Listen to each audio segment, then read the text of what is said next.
Good afternoon, everybody. My name is Charlie Velasquez. This is our 45th episode.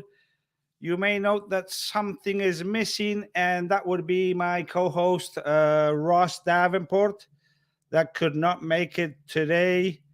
We're going to miss him. Ross, I will never forgive you, and you are fired. Nah, no, you're not fired because I really can't do this without you. I'm just not sure how I'm going to do it without you today. So, uh, please excuse my shortcomings today because not only I have to be hosting and making sure everything works, but I also have to talk to everybody. So I'll do my best, and I'm gonna start with my sponsors today. We have two sponsors today. Chris Ream, who has been my probably my biggest sponsor from the beginnings. Chris is a certified financial planner, uh, and he does mostly estate planning. He may join us in a few minutes. I'm always trying to get him on so he can talk a little bit of what he does, and always fun to have Chris. So if you have any estate plans, talk to Chris. He's a rugby guy. It's always much more fun to talk to a rugby person than to a non-rugby person. Everybody knows that. And also, my other sponsor today is 401kfl.com. This is Mick Graham. Mick, as many of you know, has also been a huge supporter last season, and he is into the 401k business. So if you need one, if you have one, if you need to move yours, Mick would be the guy.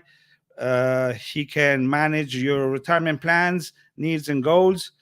And he has this is a company who has a lot of expertise in the field of retirement plans, big and small. So it doesn't matter. Just give him a call. We'll be putting their numbers on the screen soon. Again, Mick, thank you very much. He will also be with us today, talking about that amazing final in D3 last week, which, as you may know, it didn't go his way for Brevard, but it was really an amazing game, and we'll be talking about that. And just before I get to my first guest, I just want to mention a couple of things, which is let me just get them on screen here. Sorry, this is what happens when you have to do everything. Ross, I'll be remembering you all day long. So I just wanted to mention, because for our Floridians, it's really a great honor to have this guy, Cisco Lopez, on the biggest stage. He's been today and since yesterday and today, roughing some really big games at the Sevens in Vancouver. It's really nice to see one of ours, getting to the top of his game.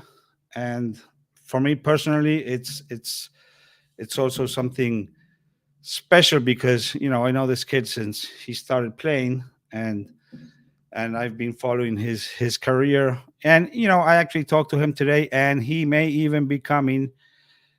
If he can jump in, he will try to talk with us, but we'll see if he manages. Let me just clear a little bit the screen here. Okay, that looks better. And we're gonna start today. We're gonna, just so you know, we're gonna follow this order. We're gonna have the ladies D2 first, then we're gonna have D2, D3, D4, and last but not least, the FCC that had their final yesterday. And as many of you know,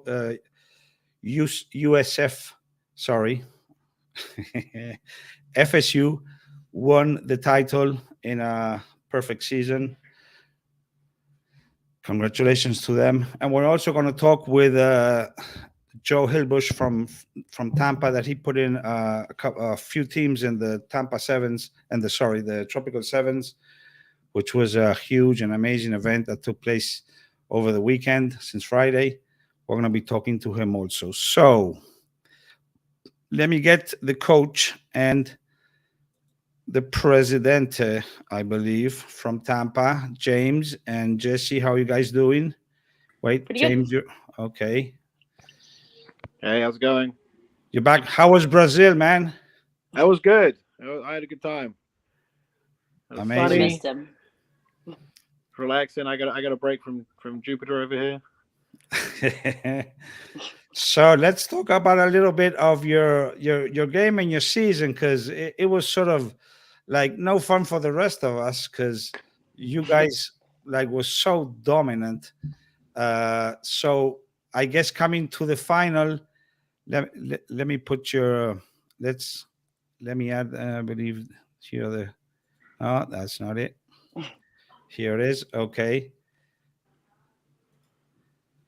And this game started with a bang because off that kickoff you already Hmm. scored. We did. So, coach, tell me about how you went into this game. I guess you were sort of expecting to win it. I mean, we were definitely planning to win.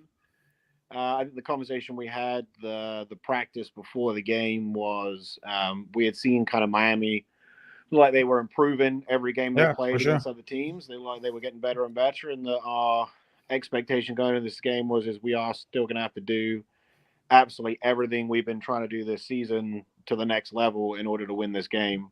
And I think that came to pass. But we didn't go into this game with an expectation of it being an automatic win, but we went in with the plan to do everything we could to win, and the team turned up. They always prep themselves well. They kind of own the day on game day. I get to just turn up with a case of beer and make loud noises on the sideline. So Oh, that's for sure. Yeah, you're very good at that. So, Jesse, you were playing, right? Yes, number 2. Number two. So, I I I would say that you guys have a very aggressive style of playing. Is that something that you work on? And I know it's probably something that you have it or not, you're gonna need it when you advance, to these other stages of the competition. Hmm.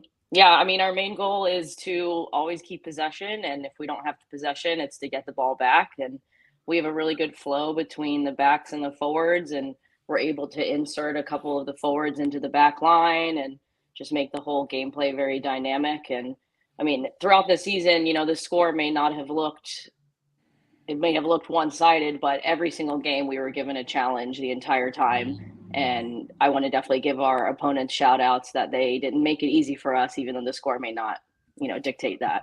What do you think is the strength of the team? I would say our cohesiveness between the forwards and the backs. That's something that we've been working on over the past couple of years. And I would say that we are also a bit more fit than we've been in the past. We have a lot of skill and talent, and we're able to show that on the field with, making it very cohesive between the backs and the forward play. So I'm very proud of that.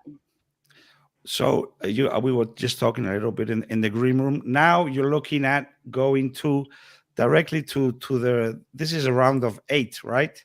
16 first, the Oh, regionals. this is Yeah. 16, So, but in yeah. Texas. Correct. So it's technically the round of 16 on that Saturday, and we're going to be playing the Texas representative, which we'll know next weekend. And then if we win on Saturday, we will be technically then would be the round of 8. And then we would play the winner of the True South versus Georgia Carolina games. And then if we win that one, that would push us to the Final Four with the national championship. Coach, do you know about these other teams? Do you know about the level of play that you're going to be finding yourself against? I mean, we're trying to get some game tape to see what we might be dealing with. It's hard to gauge from just looking at score tables from other leagues. Because I mean, if you looked at our score table, you think we were already national champions with how many points we scored. So, it's not super reflective. But I think at the end of the day, we got 6 practices left. Regardless of what shows up come regionals, our goal is just to continue to refine, hone, and sharpen the tools we've already developed as a rugby team. Maybe add on a couple of extra things here and there just to tighten them up. But really, it's the players are as ready as they're going to be in terms of, fundamentals, attitude, fitness, and we're just going to tweak it and go out and play the same kind of rugby we've been playing. I think it's been successful for us so far. I think the team really have gelled well together this season. And there's a lot of positivity and a lot of really good attitude. And I think the only thing we can do is just kind of ride that wave, and just do a bit of injury mitigation and make sure we stay healthy for the next 3 weeks, and then hit that final 16 as hard as we can and leave nothing on the table, which has really been the attitude every game, is just leave nothing to chance or anything left in the tank, and then see where the score lies. Wouldn't you? I was just thinking, wouldn't it be like a good thing in hindsight that you would have, because your season is pretty, like you played 6 games, right? Yeah. Total 6 games. That you would have had, got some opportunity to go and play somebody else from out of state, some strong team. Wouldn't that be something that? Yeah, I mean, it would be nice in theory. I think, for us, the way the season panned out, we ended up playing, I think, 5 games back-to-back weeks, which took a lot of toll on the team. I think next season we'd like to maybe schedule some more games in the fall, with other teams that we don't normally get to play, to really get some variety in there. But I think during the Matrix, we kind of we dial in and we just want to play Matrix. Between now or last week and regionals, it might be good to slide in a game with someone different, because there's 4 weeks gap, and playing a game 2 weeks with a 2-week break is probably a good thing. But the reality is I just think, from giving the team that physical rest and that mental rest, everyone needs a chance to step away from the game after you've been playing for 3-4 months straight. Yeah. And I think they've taken advantage of that. This last week, everyone had a good rest, and I think that's well earned and well needed. Maybe you can play the UCF girls when they come back from this tournament they're playing. I'm not sure what happens. Have you heard, Jesse? You should know what happened to them. I think, unfortunately, they win? lost on Saturday. They lost. Yeah. Well, there you go. So they're coming back. You can play them. There's an idea. Yeah, I think our schedule was the way it was. We didn't want to risk anything with, COVID was still kind of a big deal at the beginning of, January, and we already had a reschedule with Jacksonville. And I just think we didn't want to risk any open weekends with scheduling other things that didn't count towards our main chunk of the season. Was a big factor. Of course. Well, let me tell you, I'm really impressed of your trajectory, because I'm not wrong, like 3 years ago, the year pre-COVID, you guys were the team that everybody beat by a lot, right? Absolutely, yeah. And then we were getting shut out. You had that final last year, which was, it could have gone either way, as you might remember, in those last 2 minutes. And we remember well. And then this year, you were, the force to be reckoned with. So, that says something of, the club doing good things all around, from the coaching and the player commitment, the club, etc. So congratulations to that. And hopefully next year we have hopefully other teams get better, so you have more fun. Yeah, we hope at Indian River too. We hope they come back. That'd be nice to see them drop back in, and we can get a bit more variety in the schedule. I think you make a good point, though. I think this year, I think we were really on an upstroke. The team had been building because I think, during COVID we were top of the table. Then they canceled the season, and then last year we were tight in the final, and then this year it's kind of been a culmination of the previous 2 years of work. And I think at the same time, not to take anything away from the Tampa Crew women's team, but I think the other teams are also in a little bit of a building stage, some of them. And as they've hit a building phase a little bit, I think we hit our top level performance that we've been putting out. And I think that reflects in the score charts in the long run, in the consistency. And I think next year, after the teams have had a bit more time to kind of reorganize and figure themselves out a little bit, we'll have probably some tighter games, I suspect, because there's definitely a lot of talent throughout the other teams. and you can see it on the field. You can see it when you watch the game video. There's a lot of opportunity there for players to excel. And I think it was kind of just a perfect storm of us really hitting our stride at the same time as other teams maybe figuring themselves out a little bit. Yeah, Absolutely. Okay, guys, thank you very much. Thank And you. how's your fundraising going?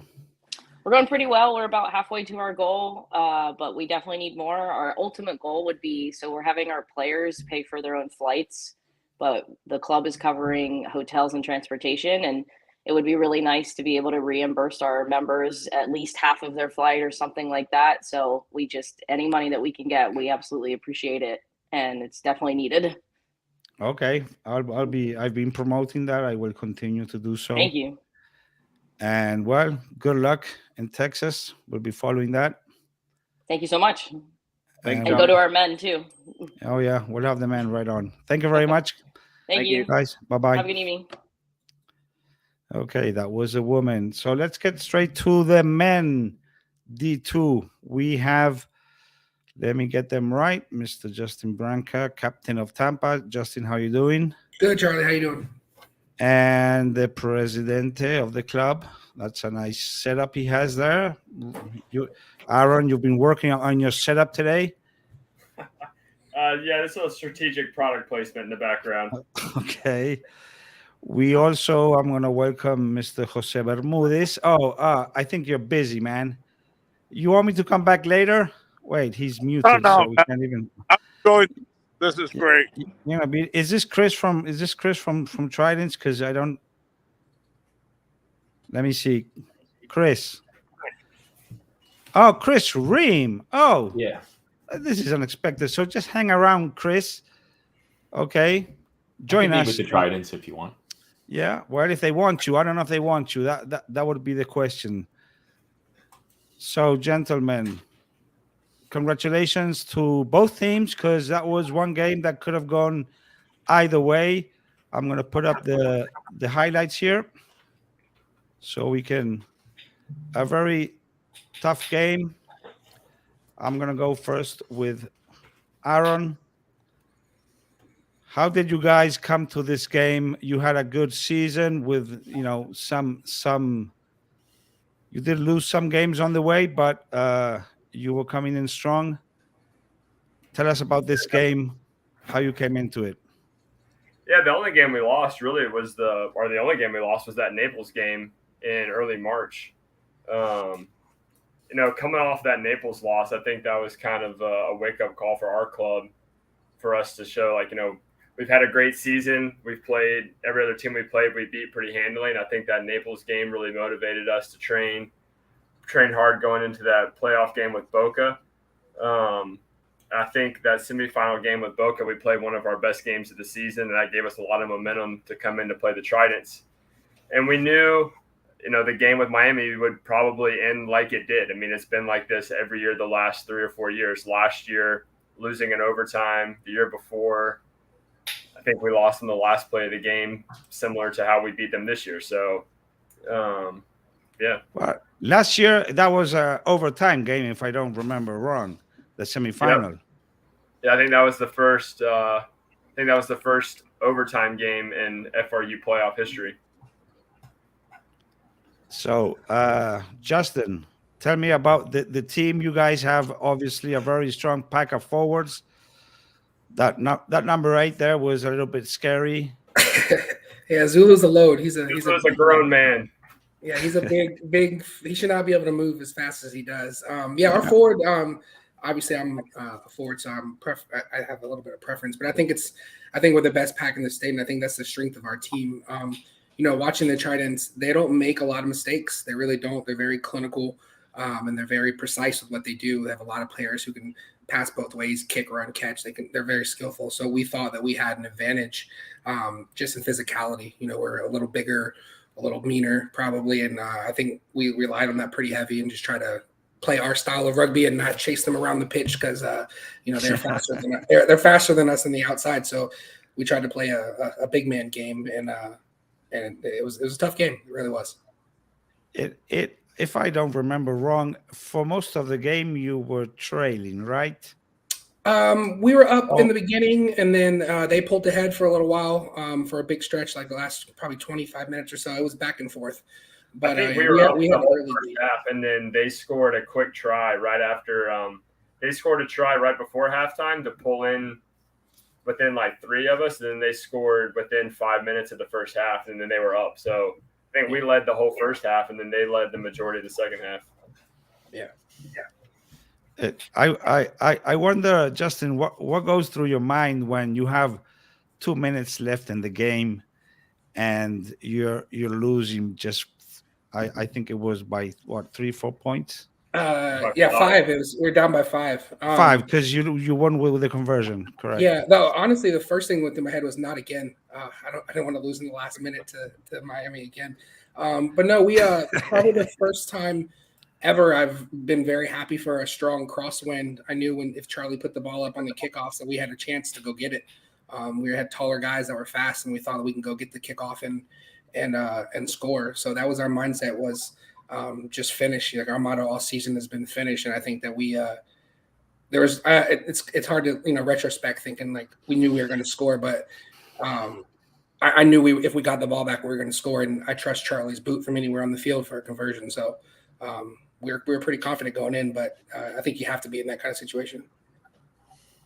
I always say that the last minutes of any game when it's tight, it comes down to the mental game, right?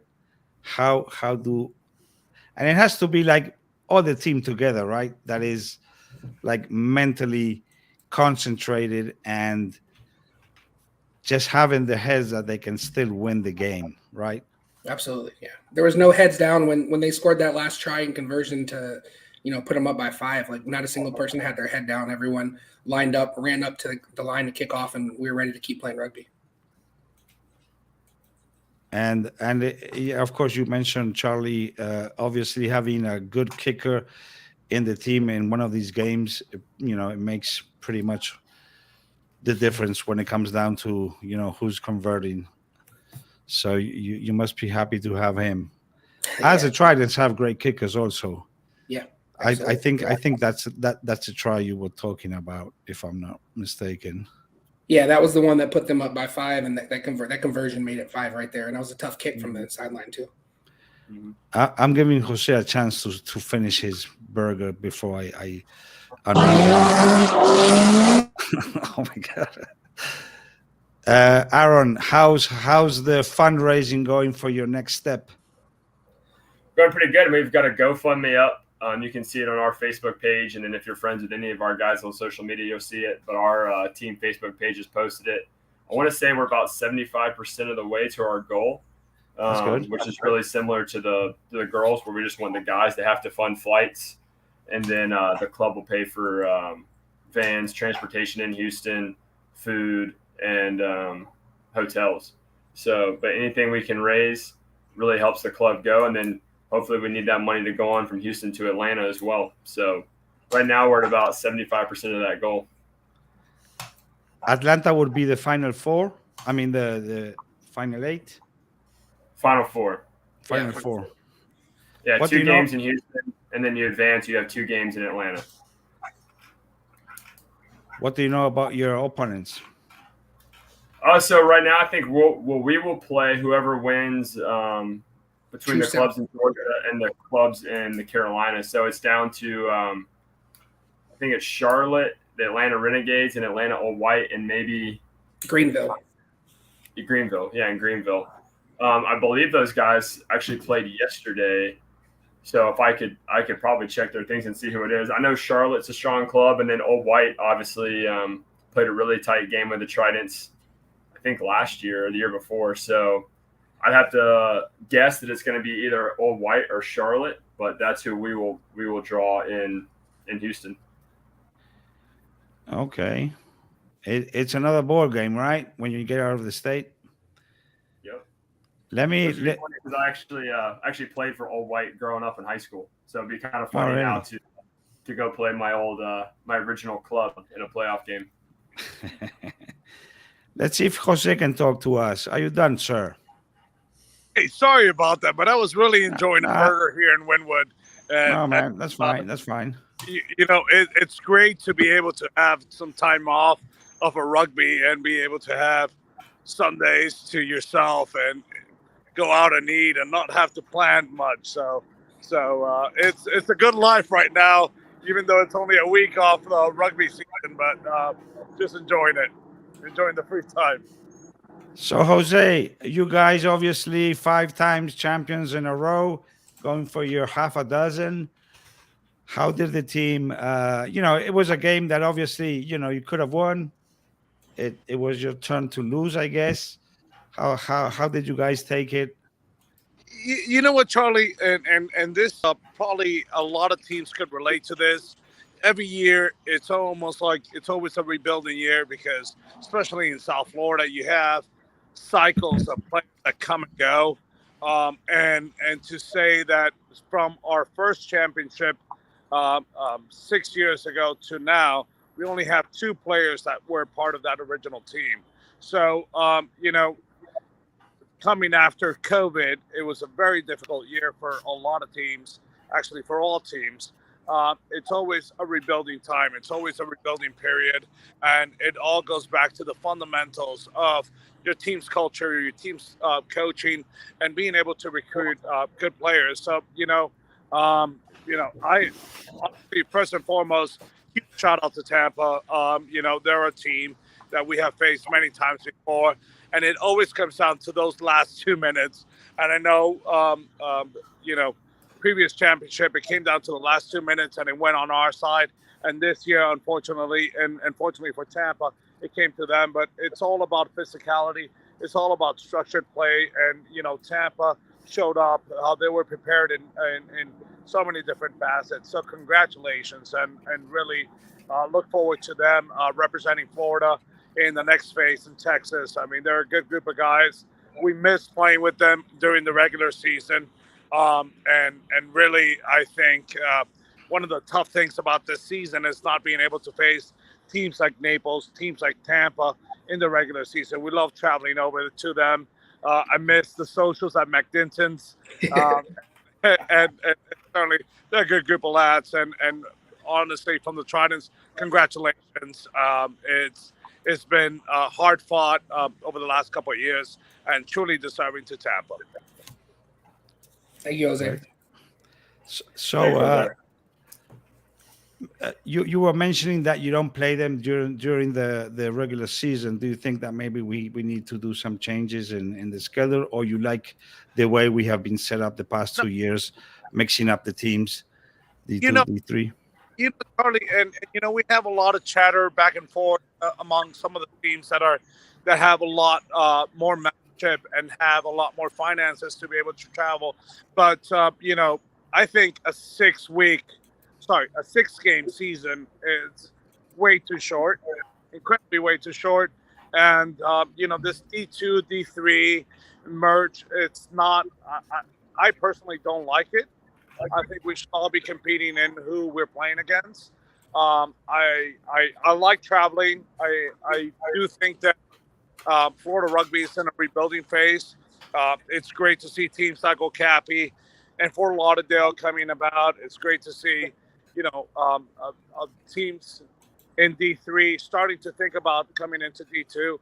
I think it's necessary, but we definitely need to get back to a time where we're playing 8 to 10 games a season. And like us, we don't mind traveling to Tampa, to Jacksonville, Jacksonville doesn't have a team right now, but we don't mind doing that. And it could be something that maybe once a season we travel to Tampa, and then the next season Tampa travels to us. We would love that, and I think it would have been a lot more fun. I think we were all wondering what the depth of Tampa was. So they were probably wondering what the depth of Tridents was. It would be great to actually know during the season what we got and prepare in the playoff season on what we could do. But it still was an amazing game. It was a long bus ride back to Miami, but we celebrated nonetheless because it was a successful. Yeah. I saw some videos of that trip. It looked pretty fun. Well, you tell me who sent you those videos because they're going to have to shoot a boot. All right. So, Martin, what is your what was Jose talking about the structure of the season? What is your take on that? On how we are doing the D2 D3 mix? So actually, I was one of the proponents of switching that up to merge D2 and D3, but that was really, I think, necessary during COVID because going back to 2020 when we canceled the season and going into 2021, there was no way for us to play Miami because unfortunately for them, their regulations were different in Miami than they were in Tampa. So if we wanted to have a game, we couldn't travel to Miami to play them. I think they were having trouble getting fields. We struggled getting fields. So I think that was a necessary deal during COVID to get games. Yeah, for sure. I do think it's probably time to get back to at least some of those crossover games like he's talking about, where I think we need to make an East Coast trip once a season and then have some of those East Coast teams make a West Coast trip. I do think it'd be better to have your higher level competition playing each other. I think rising tides lift all boats. So I do agree that I think it's something to look at. I think I liked that change originally. Like I said, I was someone that proposed it, but that was a necessary thing during COVID. And I think now is the time we can look to go back to play a more traditional schedule like we did in 2019. Yeah, for sure. Well, listen, we just have 6 D2 teams, right? And 5 D3. So, right. So if you have only 6 teams, we used to have 6 teams. You could actually even think of doing a home and away round and play everybody, which would be really awesome, in my opinion. And Charlie, I think we could even negotiate a 2-year schedule where we agree on the traveling. I know the FRU, Evan and Kerry did a great job in calculating the travel distance that each team has to go. And so taking into account the D4 component. I mean, I know it's not an easy job at all, but I think we all need to be a little bit more aggressive in our commitment, our expectations, and ensure that we're providing and we're open to the travel, but also providing D4 B-side games. It's so crucial for the development of rugby down here, and I'm completely open to negotiating 2 years, where we take into account, maybe possibly we won't be able to travel to Tampa and Tampa traveling to us in one season, but we could say in 2 years we host one home and then Tampa hosts us. Like that scenario, I think would be great. I don't think we played Brevard this year as part of a mixed D2 D3 structure, but in the sense that we're advancing to the playoffs, what's the point of playing a D3 team if we're not going to face them in the playoffs? And then everybody advances to a playoff system, even those that have a losing record. I would rather have a more open schedule and a lot more opportunities with other teams as well. Yeah, maybe we have to go back to start playing in the fall, right? If we want to play more games. Hey, Charlie, I just wanted to. I'll be remiss if I didn't say this. So, and Jose and Aaron both put out the. It's been tough for everyone with COVID for the teams, but I'm so proud. As I used to be the former president of our club before Aaron, I'm just so proud of what we were able to do as a club, and I think it shows your strength of a club for adversity. If you come to our practice field on Thursday nights, we have 120, 140 people playing rugby, 40 men's players, 40 women's players, high school kids. And U12, U14, U16, U10. There's rugby players everywhere, and they put in the work. And I think our results this weekend and in the Tropical Sevens, or last weekend in the Tropical Sevens, this weekend has showed like we firmly believe that we're the best overall club in the state. And I just think our results and our work is showing. I'm just proud of our club as a whole for the adversity we've been through.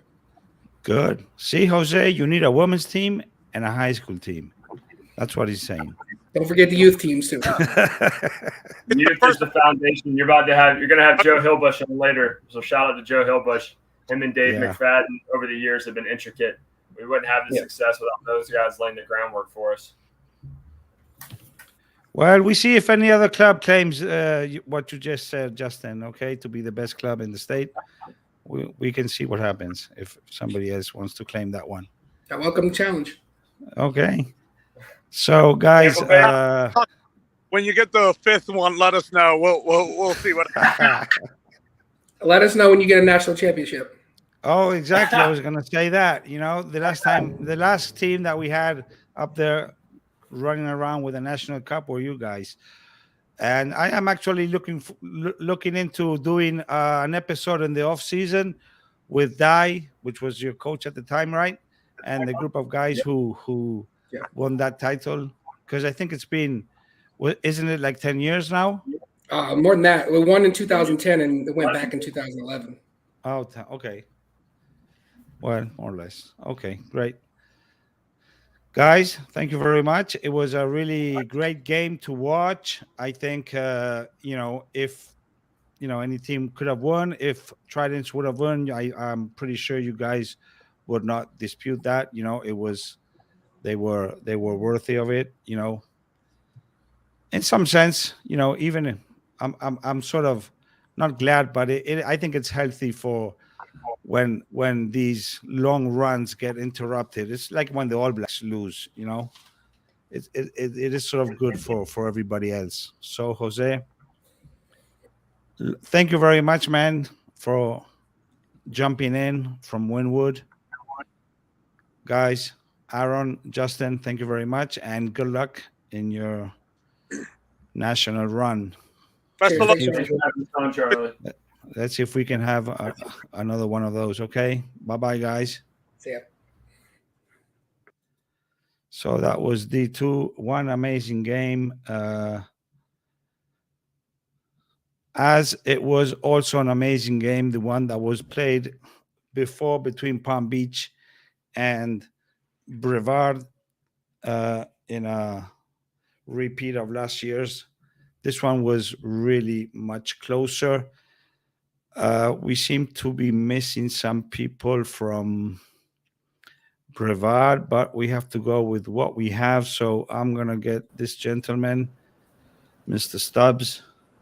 Man, you make the greatest videos of lifting the cup when you win them. It's just Is that a tradition you have in the club?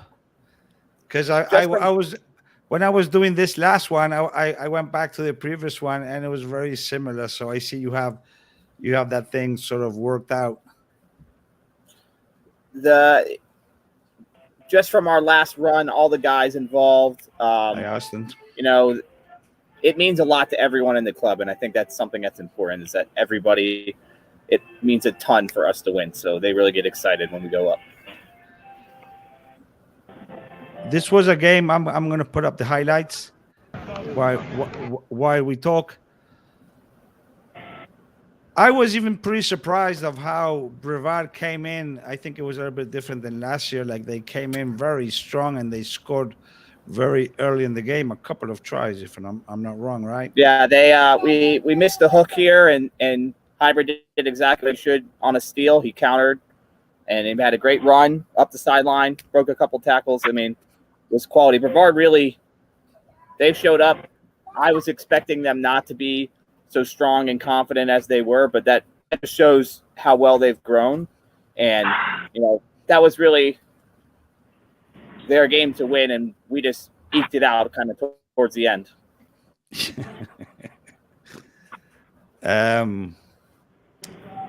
Austin Parrish, how are you doing? Good. How you doing, Charlie? Are you shopping or something? I'm out here working out, getting ready for the Okay. Yes, sir. But yeah, like Stubbs was saying, Brevard played us really tough. They got us ready definitely for nationals. I think that first half. That was a nice steal we're watching there from this fast lad. Now, everything definitely went their way in the first half, for sure. They even had a nice crowd there. Yeah, it's easy to have a nice crowd when the pitch is very close to where your home field is. So, yeah, you're not 2 years in a row, right? that was a bit much, but it's fine. You're not complaining, right? It's a really nice. So, and you got to think, Charlie, it's hard beating a team 3 times in a row, Yeah, because one of the three, you sort of are prone to lose one of them. So, then you guys in the second half came back pretty strong. What was going, Stubbs? You're the captain. You've been playing a long time with Palm Beach. You've been in a lot of games. What was going through your mind those last minutes when you were still down? How does that work? I'm always curious of in the moment, what are the players and the captain, because you have sort of on your shoulders the responsibility of taking the team to. Yes, it's my responsibility to keep the team's head in it. I think everybody put their head down and went to work in that second half, and they let me worry about the decisions, about what we need to do. It wasn't anything about my play. You won't find me in any of these highlights. I think the biggest thing for us that day was the mental toughness that we needed, that we really hadn't had to exhibit all year. A great break here by Austin. Awesome, amazing, unselfish play there at the end to make the try. But that's what it took. It took us playing more of a team game and trusting each other a bit more. And just mentally knowing that we had the capability of being back in that game. Because I think at halftime we were down 22-8, if I remember correctly. Maybe we were way off on the tee. I think we were 1-4 on penalties, and I don't know how many conversions we got. So the normal things that we count on to really put pressure on the opponents weren't there, and we really had to rely on our playmaking, which did come out eventually at the end. Yeah, Austin, you actually are in a funny situation because you used to play for Brevard, now you play with Palm Beach. How does that work on when you're on the field? Do you get a lot of trash talk? Yeah, man. It's pretty hard. We played them. They really got in my head. They were screaming out bad. And I think it was good, though. It was a learning point from hearing the crowd and going through that adversity. And this game, I was more focused on the game than trash talk. This was Austin's easily his best game of the three against Brevard, and his maturity from one game to the next really grew. So we actually leaned on his leadership in the back line, especially on defense. But he didn't let any of that little ticky-tackiness get into him in this game, and that meant a huge deal to us for the win. How are you guys looking forward to how are your preparations for the round of? It's a round of 8. I'm a little bit confused, or 16 when you go to Texas. So obviously we got players out there working hard like Austin, trying to get every minute of preparation in. I was actually watching. You're taking it easy today, okay? Yeah, it's Sunday because it's Easter. Yeah, so Stubbs is also he's in his 30s. So. Yeah. Mentally, I was actually watching our game. Our last time we advanced out of the state, we played Savannah, Georgia in the first round of the South Regional, and we lost. And I had never actually watched that game because I don't really enjoy watching losses. And it just, that lost opportunity to me really didn't. So, but I went back, I have enough time to reflect on and see why weren't we prepared like we should have been? What did we not have? What type of personnel or plays really weren't working? And also I was thinking Savannah would also advance, although they lost yesterday. So it seems like our opponent's going to be probably High Country from by Atlanta. And then the other teams, I'm not sure who's coming from the True South. Could be Pensacola, Aviators, and then it should be Charleston Outlaws coming out of the Carolina League. Won a tough match yesterday. So, but mental preparation is big for us as well, knowing what's going to go happen, what we need to see, and what we need to do. I think the big thing too, we get into these national. He's on the computer talking to the people. Because we're used to playing on these football fields, you know. So I'm really excited to see what more space does for our team. Well, don't get me going on the fields, man. Don't get me going. we really have to improve that thing. And Stubbs, you've gone to several of these nationals runs. Did you go the one before this last one you were telling me about Where you guys? So in 2019 was last time that we were able to advance out of the state, because 2020 was the season that we got cut short, and then 2021 was the season where no advancement. So 2019 we went to South. 2018 was the year that we had a good run. You almost made it so to we the won Final the Four, South. right? Yes, we almost made it to the final game. We lost in the semifinal. I remember that one. Which was out in Ohio. We lost to a Long Island team. Great, very hard hitting match, strong match in extra time. I don't want to mention how you lost that game. Yeah, it's another game that I have not watched. So okay, so this well, we lost one there. This was one really exciting game to watch. And he's back. Let me see. We lost you for a second, Stubbs. No worries. Yeah. The fact that we could hold on to the ball for so long right here and without messing up. It's funny that both games, the D2 games, was also the scoring was in the same place, pretty much. Yeah, it was a huge carry here by Bo to finish the game. I mean, he took on 3 guys and just dotted it down just on the outside. I mean, it's the determination and willpower in the 80th minute means a ton there. Listen, as we talked with the D2 guys, I just wanted your opinion. Are you like happy the way the championship is set up with these mixed games during the season? I think that for us as a club, we appreciate it because we get to play some higher quality teams sometimes. Brevard is quality. They are a great competition for us in any match. But playing Boca, we didn't get to play Tridents this year, but normally we do get at least one match against the Tridents. We played Miami Bumblebees this year. We played Naples this year in a friendly.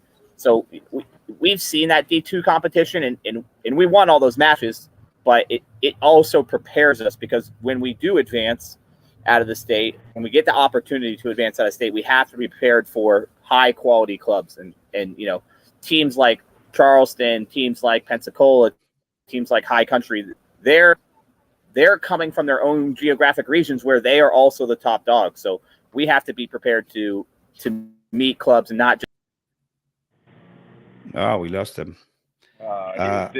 He was giving you some good stuff too.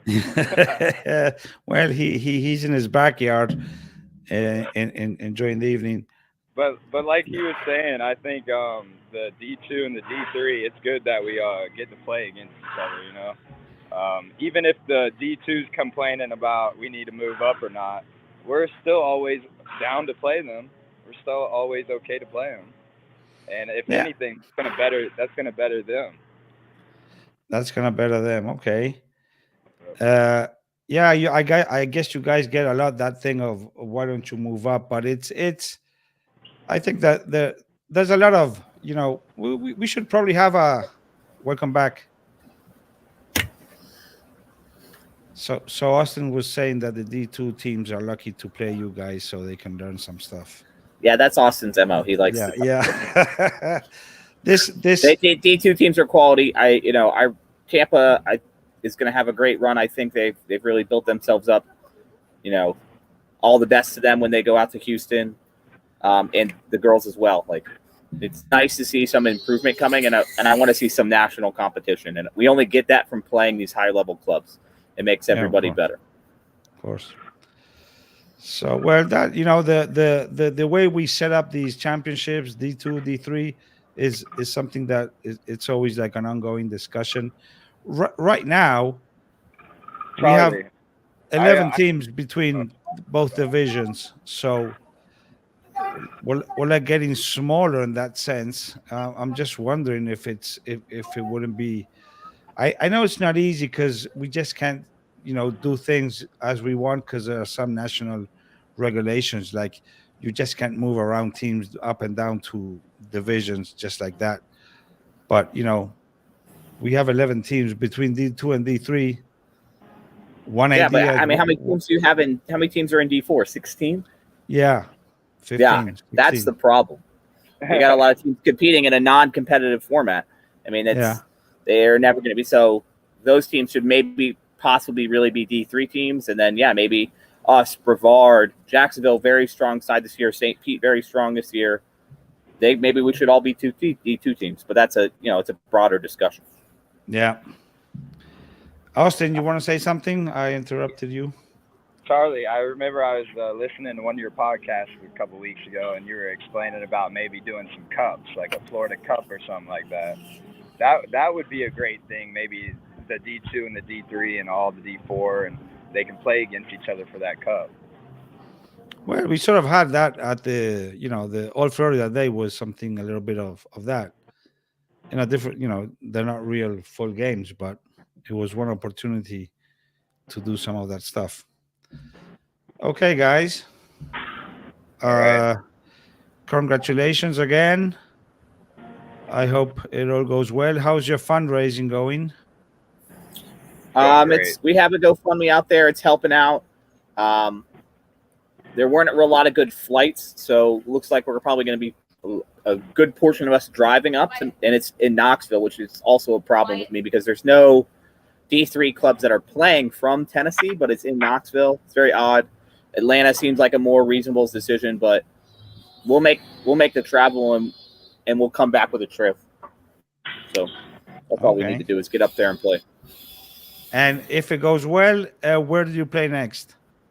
Is it in Texas? After that, we'll definitely need to do some more fundraising because I believe the next.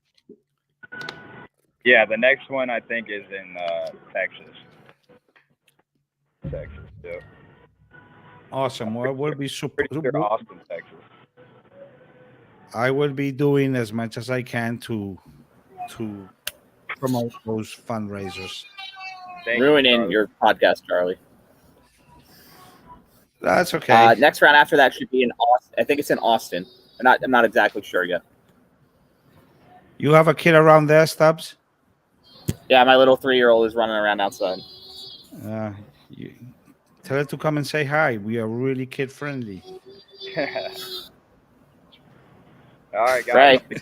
I'm gonna get back to this workout. Hey, Greg. Yeah, man. You better. Okay. Thank you, Austin. Have a good one. Thanks, Charlie. Bye. Come say hi. Greg, come say hi.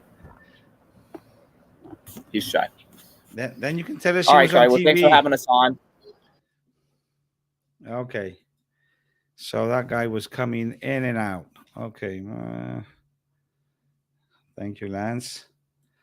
Okay, that was D3. Another amazing game. The highlights are on my YouTube channel. I've been posted on Facebook. We're going to move now to D4. Unfortunately, and I just want for the record, we had invited and we're expecting some guys from Brevard. Actually, we were expecting the coach, Mick, and Hybrid.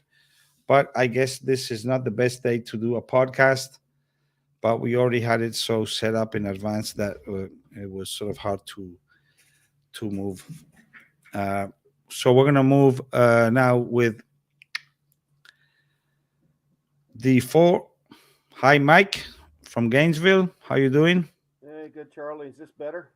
It is a little bit low, but I think we can hear you. Let me get those highlights going. Are we expecting anybody? Oh, there we have. Have Alex here. There he is. There he is. There he is. Just those highlights going. Just in time. Captain. Are we expecting anybody? Oh, there we have. Have Alex here. There he is. There he is. Hey, what's up, guys? Just those highlights going. Wait. Just in time. Wait, I'm sorry. I muted you guys because there is a very strong. Somebody has speakers on. I don't know if it's you, Alex, but we have a very big echo. Let's see now. Okay. Oh wait, I still have Alex muted. Echo. Let's see now. So, guys, congratulations. On your win. This was one of the games that had a very clear winner. It could have not gone two ways. You guys, So guys, congratulations. pretty much dominated on your the way. game.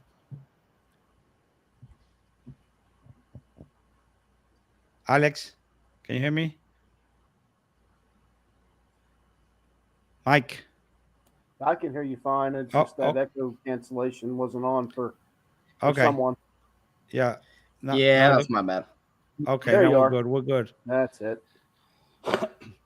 So you guys had a good season this year, coming back from the ashes. We can maybe say that, right? Yeah, that's a How very did you? fair term.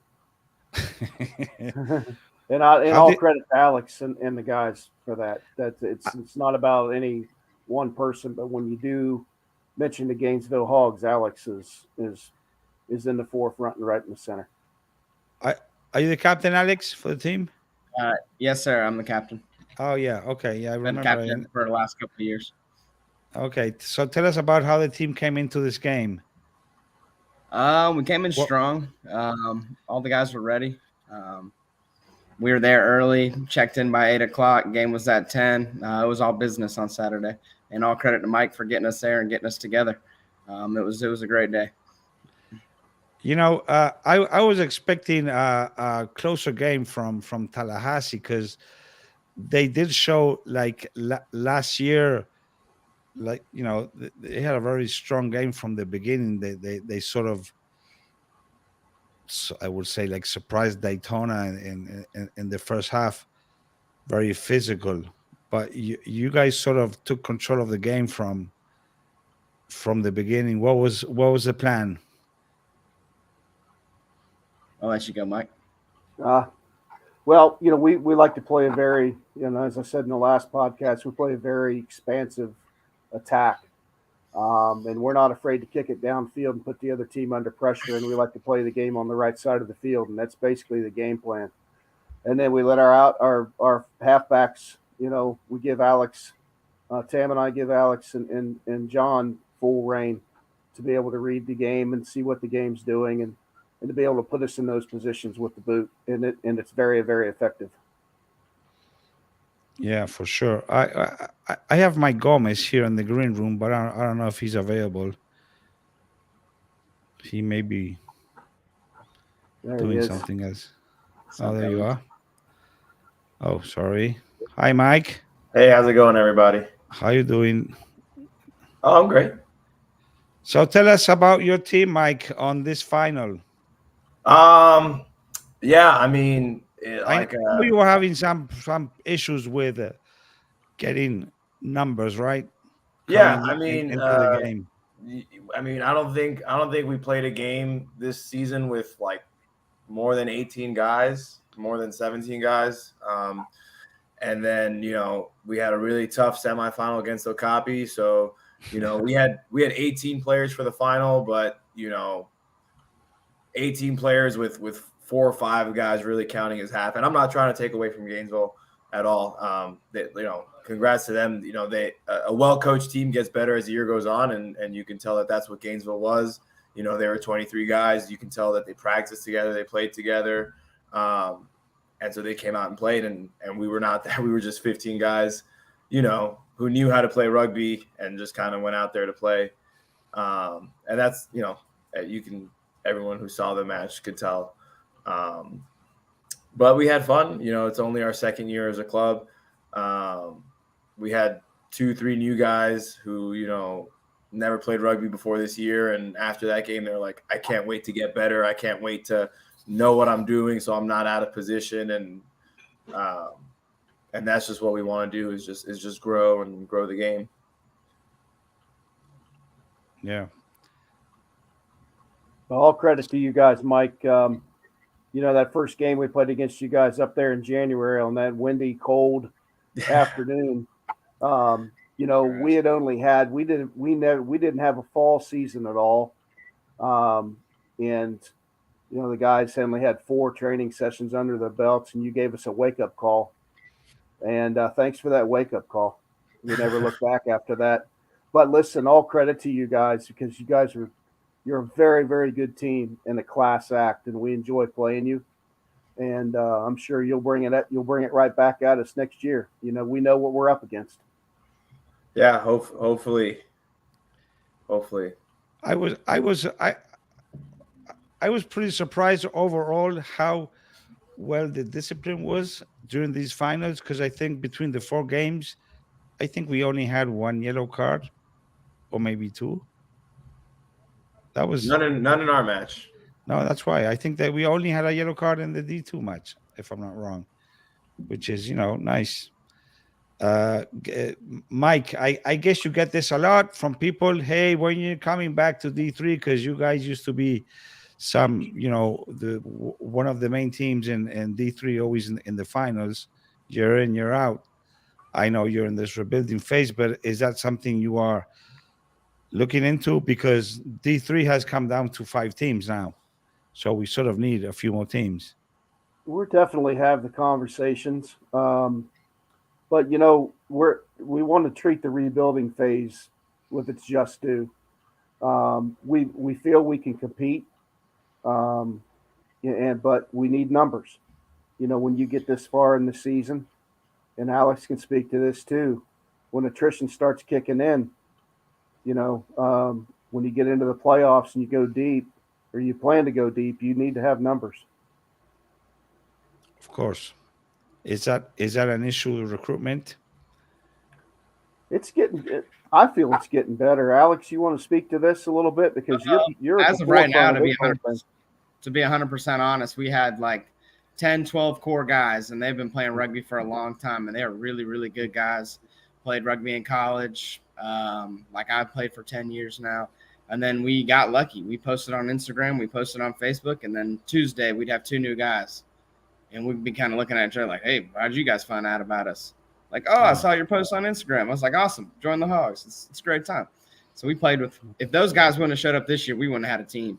And I tell them that at every practice, whether they got 10 minutes in the championship game or 80, that every single guy on the team at every practice made this season happen and made us as good as we were and gave us an opportunity. And that's all I could ask for. It was a great season.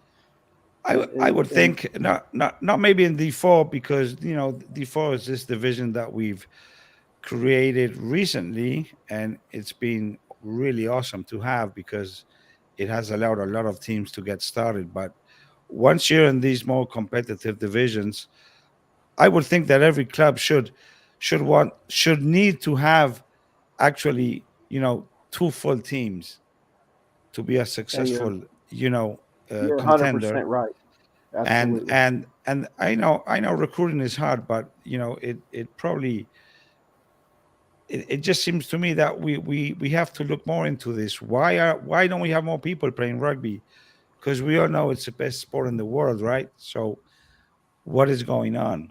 We have to really work on that, because this number of things, it has been an issue. I mean, for many teams, even in D2, where you would not expect to have that problem, right? Okay, gentlemen, I'm gonna keep Mike Gomez on because he has involvement with the college rugby, so we'll keep him on. Involvement. FCC champion. Congrats. Yeah, that was congratulations, awesome. Mike. Thank you, fellas. Thank you. Yeah, so well he lost one, but he won another one. Lucky man. That's why you should always have 2 teams. He won the one he wanted. I know he did. the one I actually worked for. Yeah. So guys, I don't know if you're a sevens team. I'm not sure if I see you in sevens, Gainesville. It was tough with only 7 guys, but we'll be there this summer. Well, there you go. Speak to the recruitment, Charlie, too, and I know Mike feels the same way. You start winning and you have a good culture, and the players enjoy it, and our players certainly are enjoying everything right now, and they don't know what to do with themselves when they're not training, and that's a good thing, and that's contagious. And so, we hope to build off of that and bring new players in off of that contagious feeling right now, And listen, any plans of Gainesville getting something going on at the youth level? Is that something that is in your plans to any extent? Hopefully, I mean that takes a village with the board and all the people willing to help and go to the games. Somebody would have to step away from the men's team and start coaching the kids. So I mean, obviously that's a goal, but for a while I was the only guy, and I'm getting some more help now, and it's been great. Oh yeah, you definitely need people, but that is also another thing that I think is very healthy for any club to get the youth going, because you can bring in your old boys, and you just make the club stronger. The club. We have. Yeah, we actually got a message on Instagram about starting a U19 team with a local high school, Eastside High School. They contacted us, so really that's probably Wow. just from the championship, good exposure. So we haven't locked anything down yet, but it's just good to have the conversation. Well, that's a really great way to start a team, because you already have all the everything in one place.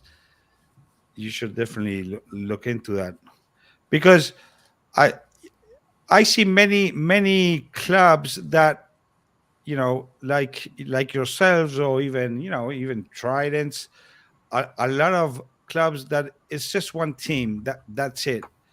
And if every club had more divisions, it just makes the club stronger. And in the medium range time, you're going to start seeing that, not necessarily in your own club, but all these kids, if you have every year 150 kids playing rugby, in a few years, when they come back to play for a men's team, they're not just starting, oh, I never played rugby, and you start playing in a dude, they already have experience. Even if they don't play for you, they're playing for somebody else. But if everybody did this, yeah, I know it's a lot of work, and you have to, it's not easy, but you really have to think about it. And you're gonna really enjoy it also, for sure. Okay, guys. So congratulations again. No nationals for you guys. So I couldn't handle any more games. I'm falling apart. So it was very nice having you, and we'll see you around. Absolutely. Yeah, thank you, Charlie. We appreciate you. Congrats again, Mike. Yes, congratulations, Gomez. That was awesome. Yeah. So Gomez is gonna hang around. Oh, okay. So Mike, congratulations on your win. I actually was watching it on the road yesterday.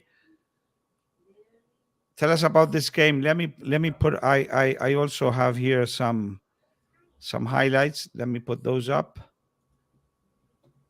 You guys, of course, undefeated season. I know also you've had this very large group of players. You've been able to play second 15s or B-side games. I don't know how you call them, all season around. Yeah. This was a tight game. A strong opponent. I think. I don't know. Your regular game with them was a close game, right? No, no, it was not. Well, so it was a close game at halftime. So we were up by 1 point, I believe, going into the first half, or maybe we were down 1 going into the second half. But then we really turned it on. I think the final in the regular season was 41-14, and that was part of our 3-game streak of second half shutouts. Man, you have very good stats, huh? Yeah. You should work for the union. You want to be president? Well, we'll see. Maybe. You think? Would you vote for me? I'm not going to say that right now. Yeah. No, I mean, definitely a hard-fought contest. I'm not sure if you know, but about 22 minutes in, we actually had to get a rain delay. Oh, yeah. Lightning. Oh, so, okay, yeah. Yeah, so it was just getting. We were monitoring it as the day went on, and just this storm that was kind of north of us got just a little too close. So Campus Rec said, hey, we got to wait. We got to let it get a little farther away. And so we were off the pitch for maybe 20 minutes, something like that. and then just got right back into it. So that was. I looked at the live stream when supposedly the game was over because it was 3:30, and it said 5-6. Mm-hmm. I said, "Damn, that was a close game," Yeah. But it was because of that. Yeah. Yeah. And so that was actually the halftime score. So it was really close. You talk about how important kicking is. We had the season points leader. That's Max Larson right there attempting a penalty. And he had a little first half funk. Didn't make any of his penalties. Left 8 points. Didn't make any of the penalties. Didn't make his conversion. Left 8 points on the board. So that could have been 13-6 going into the half rather than 6-5. But and this was I'm looking at this and I find this pretty interesting. You guys had a penalty, and when he took the kick, there was, I guess, a lot of noise from the crowd, and the referee allowed the kick to be taken a game. It's a little bit. I haven't seen this in a long time. So actually, I've seen it once, and the last time it happened was with the same referee against FIU, actually up in Tallahassee. Oh, so this is something that this referee takes very seriously. Yeah, I get it. I understand. That's how it is. But the fans can do what the fans want. I understand if it was a player on the field yelling, if it was the players on the bench yelling, but we can't. There's not too many fans coming out to rugby games. We can't detract what brings them out there. If fans like to be loud, if they want to come to a sporting event to be loud, and you tell them they have to be quiet, they're not going to come back. Well, I don't know, man. It would be nice if they were quiet when kicks take. They can be loud the rest of the game, not a problem. But this is very unusual, and he did miss a second kick, I think. Yeah, the first one was actually closer, so it didn't help. But man, let me tell you, I love that field that you have there. I love those posts. I wish we could. Can't you lend them to the FRU for the finals next year? If they want to, we'll let. If people want to come up here, we'll be glad to host. But no, we don't. We don't want to go up there. No, sorry, we don't. Well, hey, then someone's gonna have to pay for the crane to take them out. Yeah, you have some. That's what they say. Well, you guys are lucky to have such a nice field. Yeah, it comes with its own drawbacks and stuff like that. But yeah, that's one of our selling points to high school kids. By far the best, like Austin said, by far one of the best rugby facilities in the state, if not the Southeast. You talk about life, best school in our area, and they play on turf, so that's no fun. So that's why I'd like to say, hey, there's really nowhere better to play rugby up here. We have a full changing room for both teams up in the building. That you must be the only ones. We have an athletic training room, like a whole room just for the athletic trainers to do treatment, to get people ready. Bathrooms for fans. You name it, we got it. Listen, so what happens now? Because apparently we as FCC are so independent that we don't move on to any kind of national championship. Yeah, and that was a question I was answering a lot on Saturday, and I just made the situation pretty clear to people. I was like, hey, would you have rather had to have fundraise? Because you just talked to Palm Beach, you just talked to Tampa, men's and women's, and they all talked about the exact same thing. So I told the guy, the people who asked, I said, would you rather have had to fundraise $3,000 or $10,000? What are you going to get? And so if we had wanted to say advance, right, we would have had this championship match 3 weeks ago. Really? Yeah, because the Eastern, the Eastern Nationals bracket or whatever was 2 weekends ago. So we would have had to have our champion decided by then. And honestly, Do I want to go spend the money, the effort, the logistics, the planning, the fundraising, tapping parents and alumni to get funds to go to Kansas to play Texas State? Like, go look at these. I'm not trying to talk bad about those teams that went to the Eastern bracket, but I mean, Texas State, Kansas, I have no interest in playing them. We would mop the floor with them. Like, are you kidding? Like, do you think I want to spend $20,000 to go win 2 matches in one weekend, 45-0? Like, no. What's the point? Like, we're trying to grow the game here in Florida. In the fall is when we go and travel. That's the unfortunate thing, is like, who are the people worth playing? The people worth playing in our area play in the fall. And like what team right now that's playing 15s that I'd love to go up against? Fresno State. They're over there winning in California. I think that would be a good test. Maybe they beat us. Maybe they mop the floor, but at least we know where we rank up with the other true team that's competing right now. But I mean, like, University of Colorado Mining. Like, have you ever heard of that school? What's the point? Like, and then on top of that, there's going to be 2 champions crowned now in the spring. There was already one crowned in the fall. So who's champion? What? Like, I don't need to spend $20,000 for a trophy, right? Like, spent a couple grand and I got a nice one right here. So. Well, it's just, I'm also, I understand, well, especially in college, it's really complicated and a little bit of messy how the organization, different conferences. I do think, however, that going to like a nice big tournament with good teams, that's a great experience for the players, because it's something, really different. Of course, as you said, what's the fun in going and beating some team 45-0? You can just, that's not really worth it. But what is worth, I think, for any team is to, at some point in the season, being able to go and play one of these, high level games. Because and I mean, we did that. We did that in the fall. We went up to Athens and played Georgia.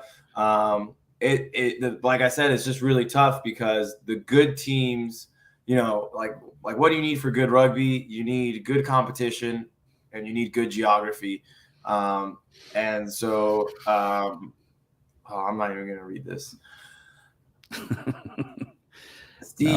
Steve is just saying adults that don't have spring break. They get an extra week in the season. That's why we're off center.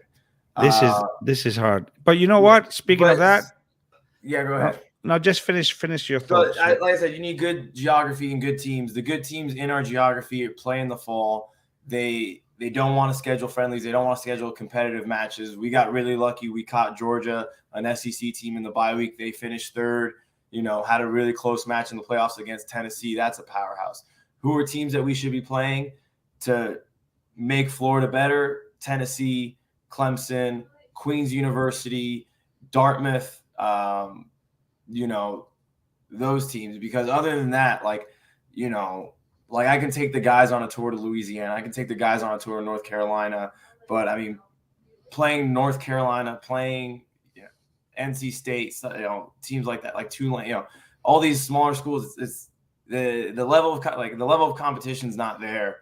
Not that they're saying that they're not competitive, but I think it would be fun to have like a bowl weekend where we do invite these conferences to say, hey, bring 2 teams, right? Well, that's bring a good idea. bring your best team, bring the second team, right? And then we'll all kind of mix each other up and play each other.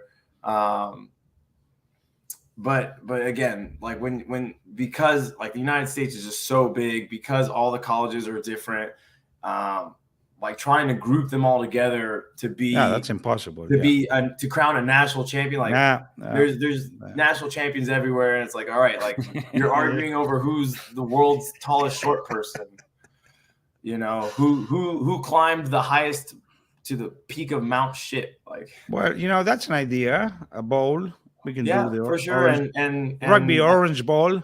Yeah, and I know and you can host it. And you can host it. Yeah, we can host it, right? Because we're so far north that it could bring more teams down here. And do it. Yeah, But I know stuff like that was in the works with the conference. Just with it being kind of our first year back from COVID, I know there was some difficulties in terms of getting opponents lined up. But Florida's a destination. I'm sure the teams in the Northeast want to get out of the cold and want to come down here. Like, you were just at Tropical Sevens. You saw how many people came to that. My God. It was too much. Yeah, and that was just sevens. Imagine if it was 15s. Yeah. Well, what Steve was saying is that you guys should have played with the other, senior teams. And I would argue, actually, I really liked it last year when you guys played with the youth under the U23, after the high school. That even makes more sense because I think so as well. The high school kids, they're looking to start playing in college. So it gives them. I mean, how many kids that, let's say, play for Wellington or let's say play for how many times did they get to see Florida State in a regular season match this year? How many times did they get to go to one of our games? We had a couple kids come out to the FAU game. I bet they're amazing at engineering, but again, not spending tens of thousands of dollars to go play them in rugby. Sorry if I'm stomping. I'm sorry if I'm stomping on someone's alma maters, but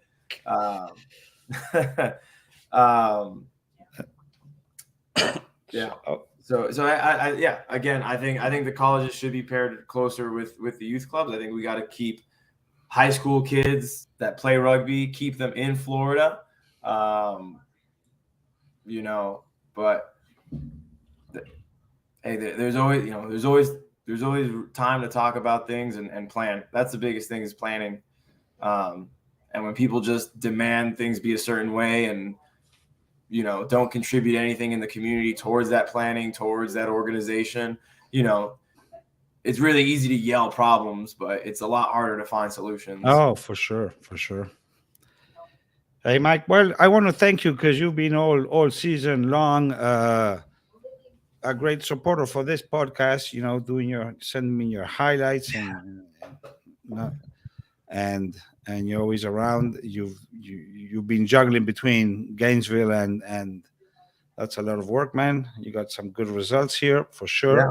Oh yeah, and I mean, I think Florida rugby's on the rise. Of the 23 guys that we named to that roster, of the 23, 9 were freshmen, 5 started.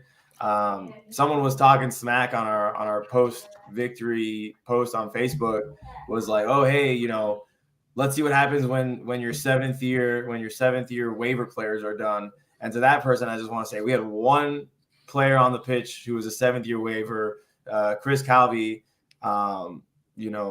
Maybe that person doesn't know that engineering takes a while. Maybe if you don't go to Colorado School of Mines. And guess what? Like we have his backup was a freshman, so I'm not worried. And to that UCF hater, like UCF played us in a finals with 8 waivers. Like again, it's engineering, it takes a while. So I guess that's the last message I want to say is just thanks to all the haters. You guys kept me going. Fucking suck on this. Okay, that's nice. So anyway, I mean, undefeated season, so that speaks. That the only time we lost, I'll say this too. The only time we lost, someone had to cheat. Okay, well, and if it wasn't for that, we'd be going to two nationally broadcasted sevens tournaments. Are you talking about sevens? Oh yeah. Okay. Well, Mike, thank you very much. Thank you, Charlie. Are you guys doing sevens? Oh yeah, we'll see. I mean, whatever kids hang around for the summer, we'll do stuff. It's kind of hard to make a 9 a.m. kickoff 6 hours away, but we'll see. Well, you come on Fridays and you stay over. That's how you do it. Yeah. Okay, man. We'll see.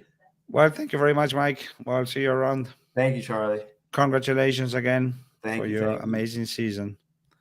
Cheers, man. Cheers. See you. So that was Mike Gomez, coach of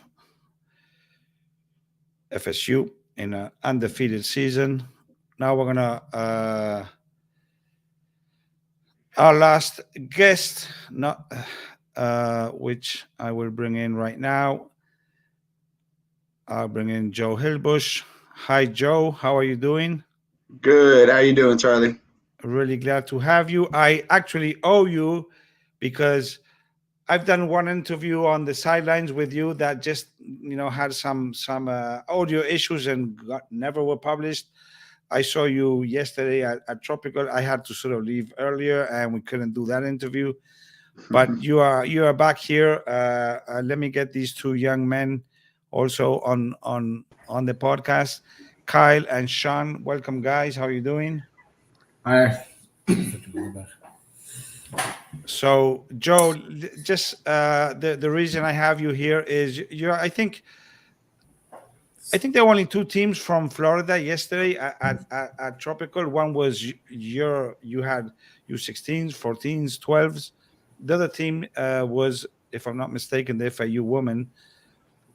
But you brought along. There was a couple college teams. UF was there. Correct. College yes. was there. UF but was we were the only youth program, I believe. The only youth program, and you have sort of been preparing for this for a while, right? Tell us about this, because this is the Tampa Stingrays, right? Yeah. So the Tampa Bay Stingrays is it's our high-level sevens program that we're trying to develop here, based out of Tampa. Majority of the kids that play on the Stingrays are from the Tampa Bay area. But Sean is here joining us. He's from West Houston. We had a couple kids from the West Houston club play with us. We had a couple kids from California that are, I think, currently staying at Kyle's house right now. And we had a player from DC area also play with us. So that is something so nice that I noticed yesterday. That I mean, one of the awesome things of Tropical 7 is the variety of people coming from all parts, and it's so amazing how the rugby connection makes like somehow it's like you can talk to anybody and everybody's so friendly.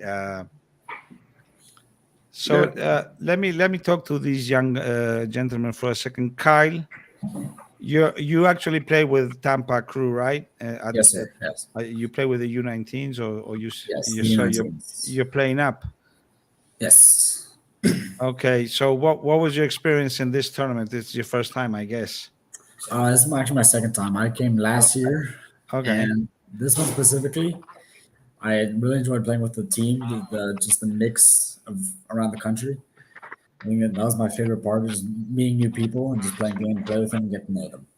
You had some tough games, because I got to watch a few of them.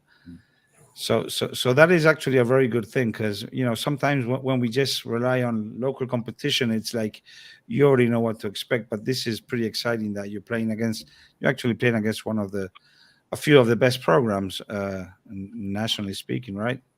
Yes. Yeah. And as far as U16s, there was a team from the UK. I'm going to murder their name, but it was like the Javarian Jaguars.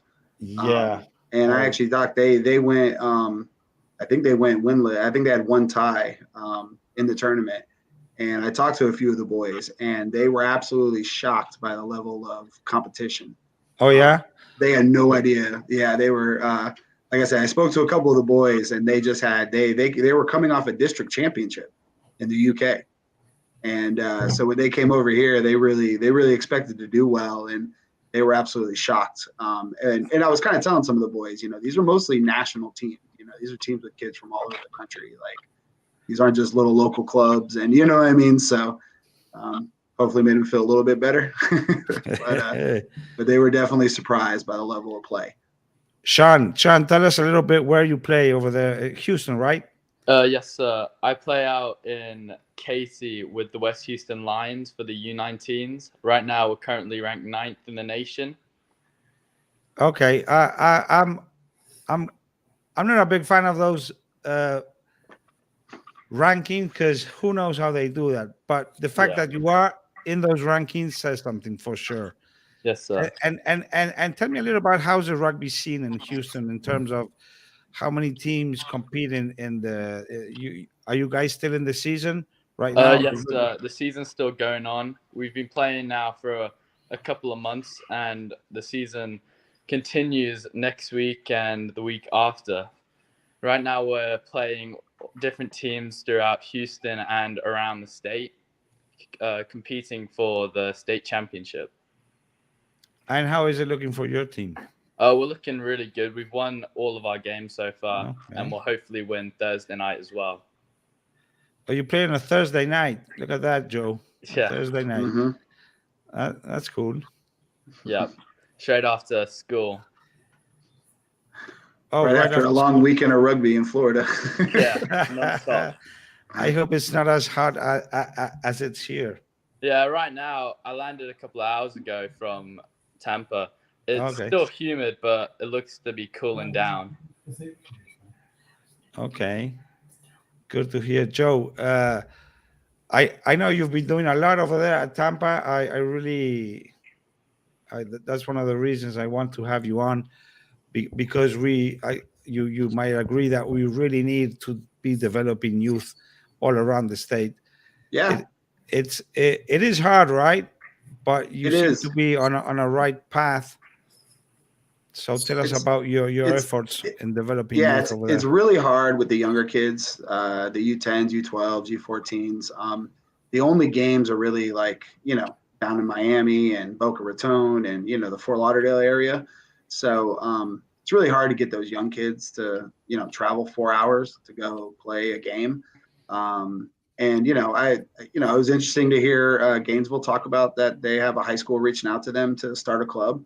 Because even for our high school club, I mean, we have Jacksonville and we have, I believe technically, Naples is our closest competitor.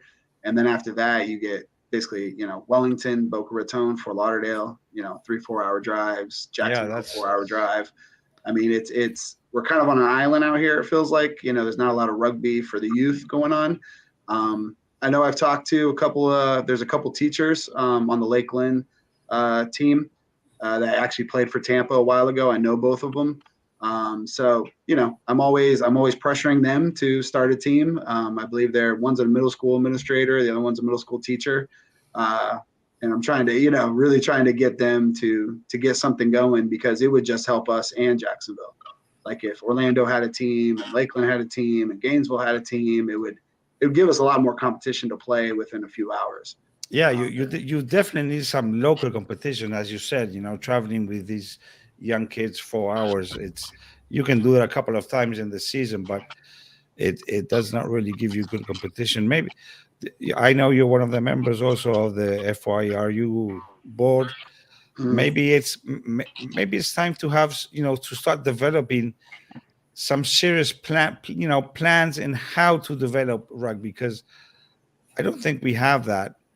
And it always will come down, I think, to the actual people on the ground wanting to do it. But I also think that probably the union should be more helpful in helping these, whoever wants to develop. Because I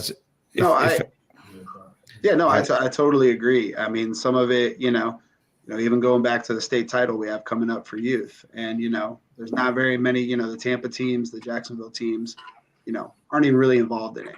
And it's kind of a shame that, the U12 divisions, even the U14 divisions, that, we can't even combine a team, because again, we don't really have, like, especially when you get into U14s, we don't really have a full squad, but we can combine and, and do things to participate in that.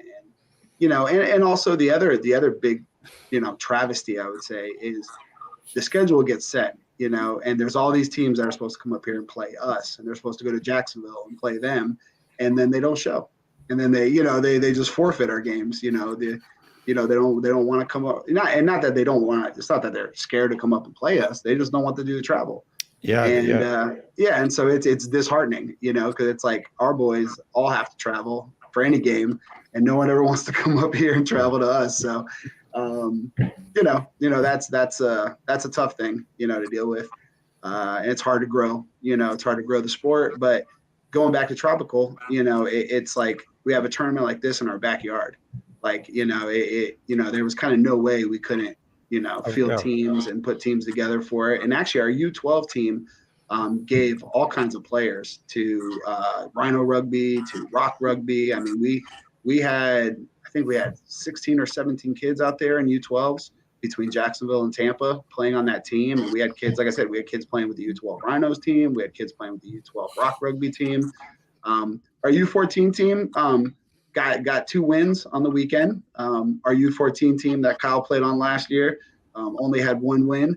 So it was a great improvement. And the boys actually, they had a 7th game late on Saturday. And Nick Frazier, one of the coaches for the U14 team, actually asked them, put it up to them because they were all tired. They were beaten up. And he asked them, he said, I'm going to leave it up to you guys. He asked them if they wanted to actually play that 7th game or if they just wanted to forfeit. And he left it up to the boys, and the boys had a conversation, and they decided they wanted to play the game. And they ended up going out there and winning it in sudden death overtime.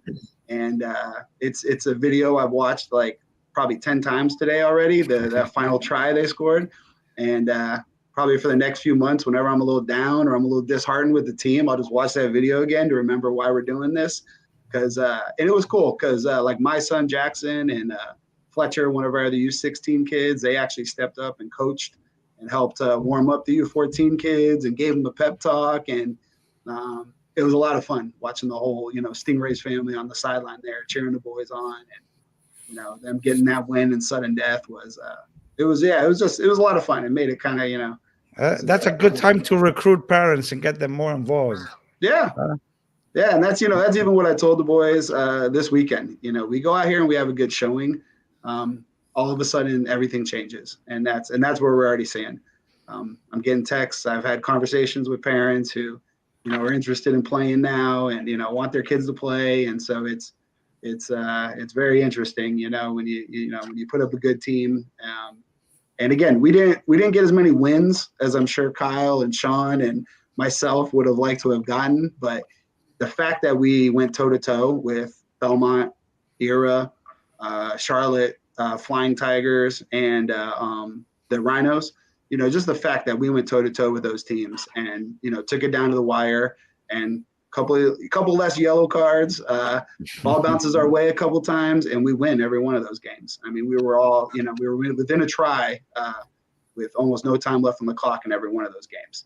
So, just really proud. I couldn't be more proud of these boys, and they all played with heart.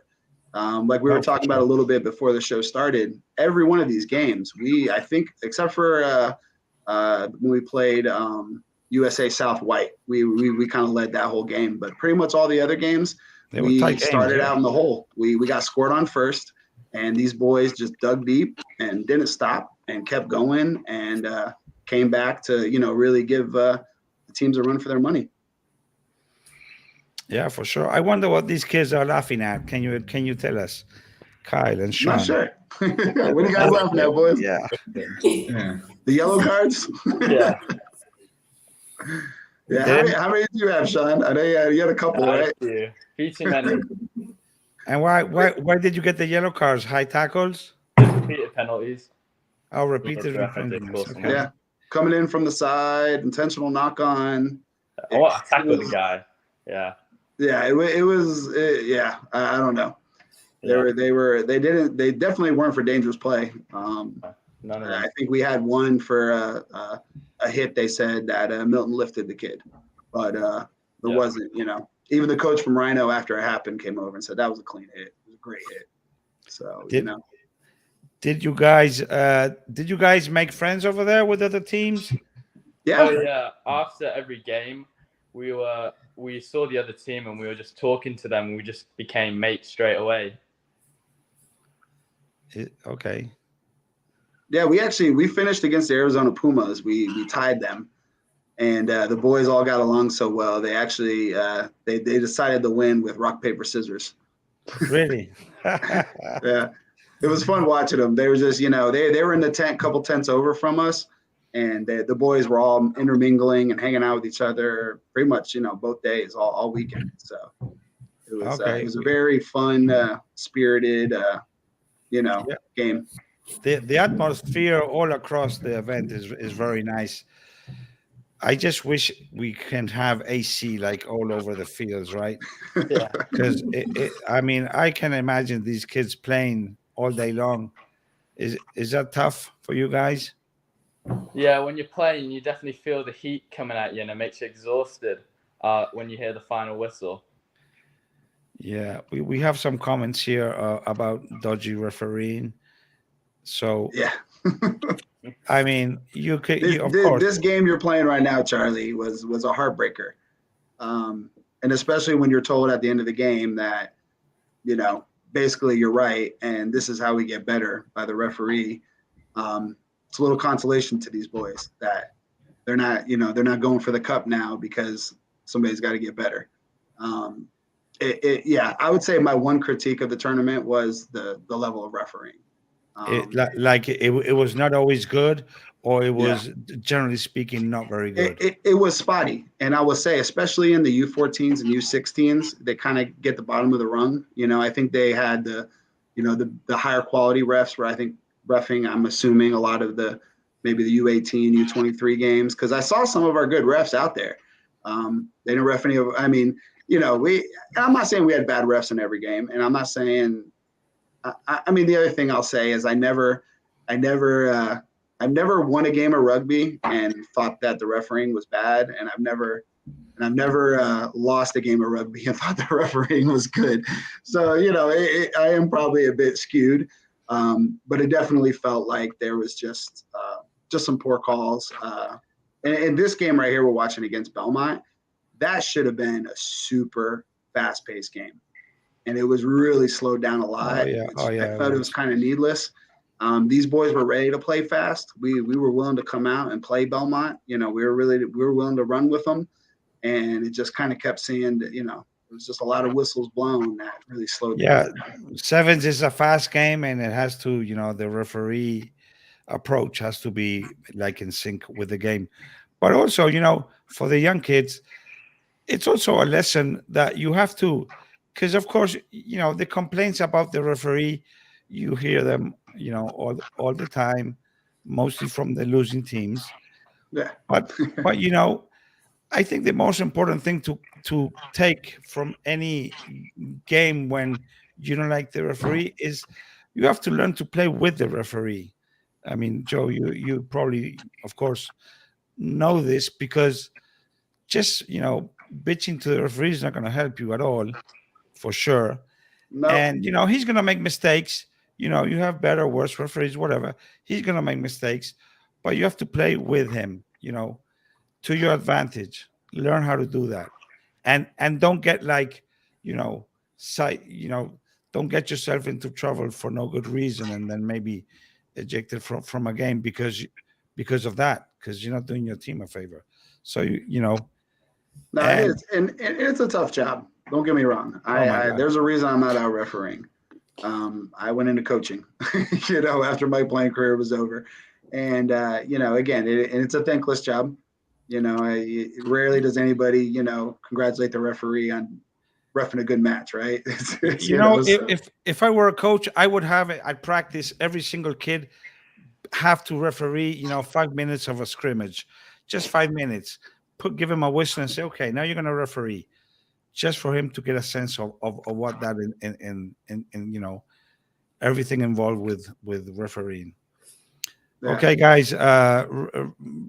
Thank you very much for showing up, Sean from Houston. We'll probably see you next year, right here. Yeah, hopefully. Yep.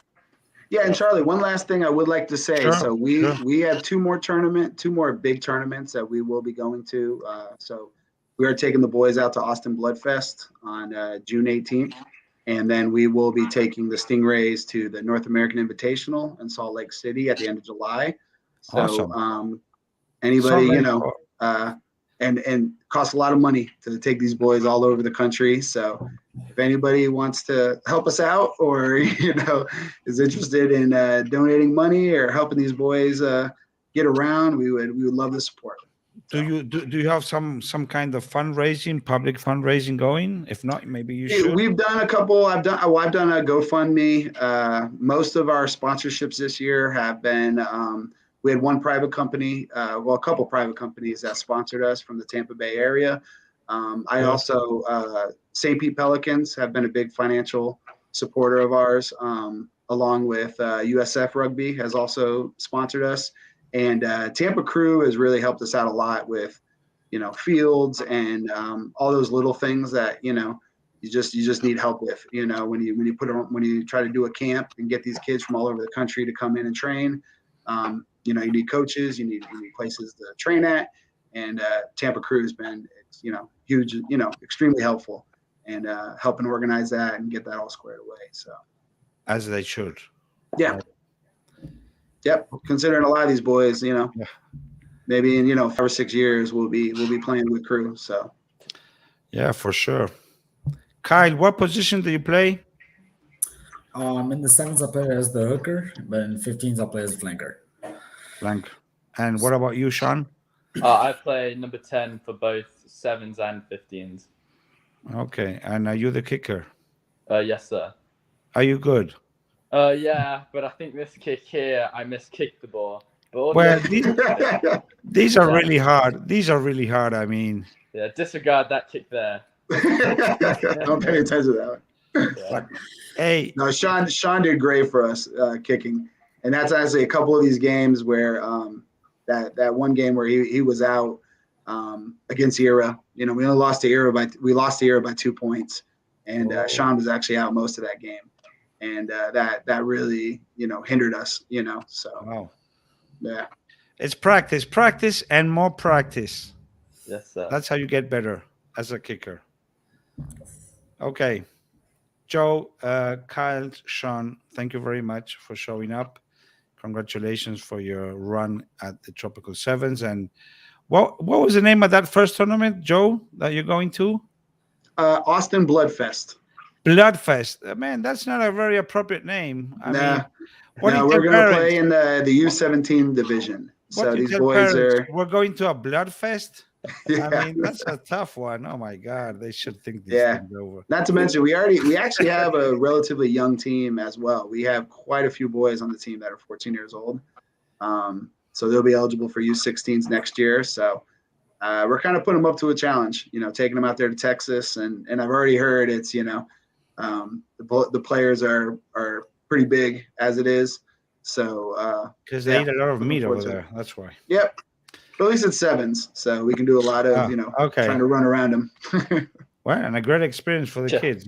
Traveling in rugby, going to play other places, it's really something that every team should do. And I wanted to thank these two boys for coming on as well too, because like we were talking about, I wanted Milton to get on here and get him, promote him a little bit. His first seven tournament ever, and he was a little nervous to come on the show. So thank you, Kyle, for stepping up. And thank you, Sean. Thank you guys for stepping up and doing this for everybody. No, thank you, Coach. We've really, not me and all the players, we really enjoyed playing under your coaching. Thanks. I enjoyed having you guys. Thank you, Coach. Okay, thank you very much. Good luck in your next tournaments. Thank you. Bye, Joe. Nice having you. Bye-bye.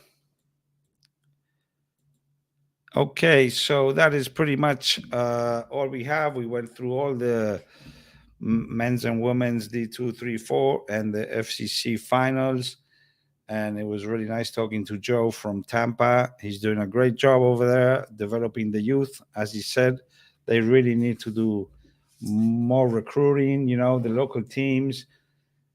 It would be great for them to start developing the youth in the area, because it's really tough. Those travels, you can do them once, twice a year, but not every weekend. So we were hoping that maybe we could have Cisco Lopez, but he's probably still in that sevens tournament over there in Vancouver. Maybe we'll have him next time. Ross Davenport, you better be back next time, man. This is really tough. I just can't do this. I hope we have you next time. I want to also really thank the sponsors. Chris Ream, sorry, Chris, he showed up and then, but like in the middle of one of the segments, so we couldn't really talk to him. And Mick Graham for 401k Florida, also a great supporter of the podcast. We would have liked to have him, but I guess this was not the best day to have a podcast. So we're looking forward to have another episode. If not next week, the other one when we have the high school finals. We're gonna have the semifinals this weekend. 2 great games. Gibbons is playing as a host to Okapi, and Boca is receiving Key Biscayne. So those are going to be 2 really good games. And then after that, the winners playing the final on the 30th at Wellington in their new facility. It's going to be a big game of rugby at Wellington High School on the 30th. All divisions are going to be playing. So we're going to be also promoting that. And so, well, that is all. Thank you very much for everybody who showed up. I hope I didn't do a very bad job, because this is not what I do normally. I'm more like a sidekick to Russ, and he'll probably be back next week. So that's it. Thank you very much. I'll see you next time.